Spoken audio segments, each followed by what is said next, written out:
those bullet casings, and I believe we have that as well. And I will share that with you now. So the area north of Campus Drive Road where the suspect crossed over, you saw some of that in the video that we released last night, consists of a grassy area with trees on the edge of the UVU campus. Investigators discovered a bolt-action rifle wrapped in a dark-colored towel. The rifle was determined to be a Mauser Model 98 30-06 caliber bolt-action rifle.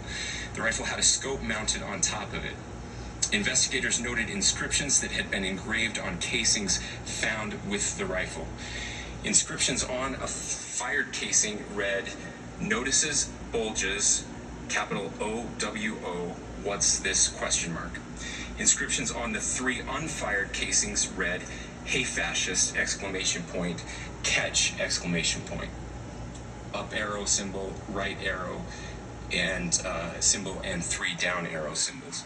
A second unfired casing read, "Oh Bella Chow, Bella Chow, Bella Chow, Chow Chow." And a third unfired casing read, "If you read this, you are gay, LMAO." We are indebted to law enforcement across the state who has worked seamlessly together, local law enforcement, state law enforcement, and our federal partners with the Federal Bureau of Investigation. We're grateful for everyone who worked together in such a short amount of time to find this person and to bring justice. I want to thank the public who has been so engaged, reviewing videos, helping us with sending in tips, and helping us get to this point. I want to thank the family members of Tyler Robinson who did the right thing in this case and were able to bring him into to law enforcement as well. I especially want to thank the family of Charley Kirk, Erica, Charley's parents, his children. I want us to be thinking of them as we bring justice in this case. They will be involved in that justice. We will be working very closely with them as we move through this process as well. This is a very sad day for our country, a terrible day for the state of Utah, but I'm grateful that at this moment we have an opportunity to bring closure to this very dark chapter in our nation's history.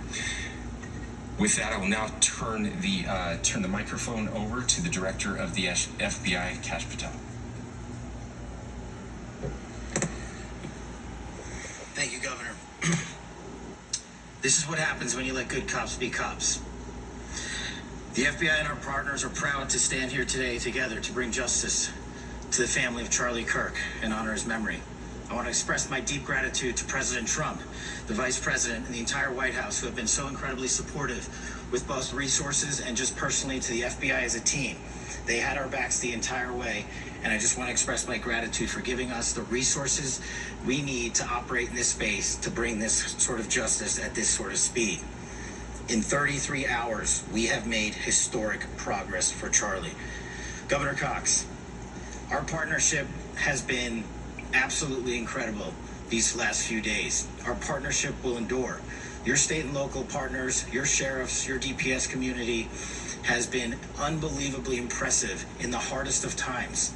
And a case like this cannot be solved, cannot be brought without partnering with your state and local authorities. The FBI has a certain role to play, and we will play that role, and we will lead out for the federal government. But Governor Cox, we are so grateful for your state partnership that led out on this investigation.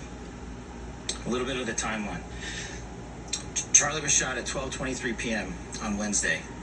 The first FBI agents arrived on scene in 16 minutes with chiefs of police at 12:39 and secured the scene. The FBI immediately launched fixed-wing assets. We utilized these assets to transport personnel, specialty technicians, hostage rescue teams. We also utilize these assets to go back and forth from the East Coast and here in Utah to transport forensic evidence and other evidence that will be analyzed and is being analyzed at our FBI laboratories in Quantico and other laboratories, including the ATF. At my direction, the FBI released the first set of FBI photos of the suspect at 10 a.m. local time on 9/11.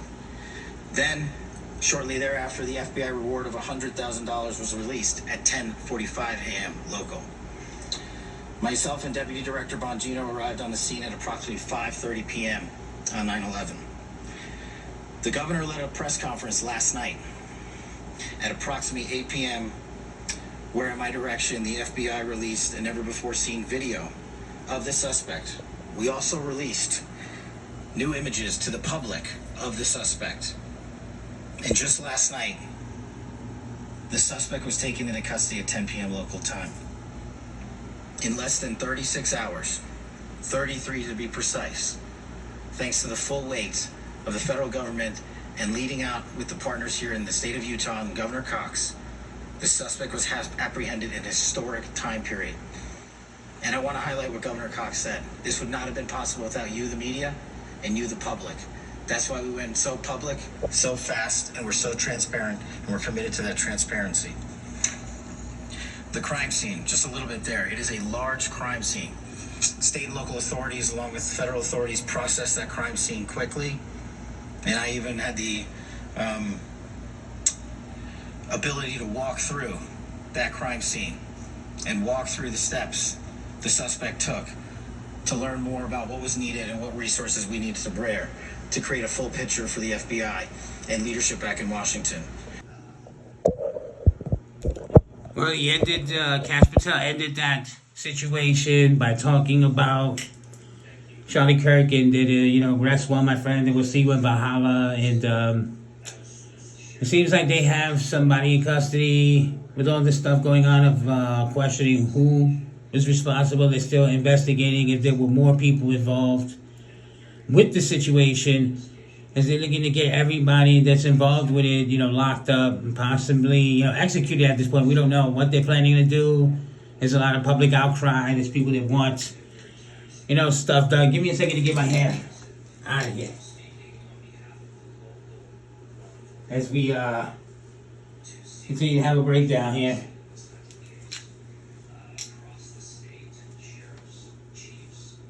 Is there justice right now being served? Excuse me. Sorry. I wasn't ready for the camera yet. I had my hair tied up. So anyway, it seems that there's a situation going on with the development of the story, inscriptions written on the bullets, some weird stuff on it. There was one that said, if you're reading this right now, you're gay. What's happening? This is some wild stuff. And, hopefully we get more of the developments of the story. What was the reason behind it? What is this individual working for? Was this just a regular individual that snapped? Are they working for somebody? Is there something going on deeper than what we are currently aware of? I mean, I don't know, but we're still looking in on it, and it's just an update of the situation. I wasn't expecting anything at the moment. I kind of caught it a little bit late. But hopefully you caught up on some of the news. Maybe you'll catch up on some of the news, and maybe we can talk about it as we continue to communicate with each other over these, videos.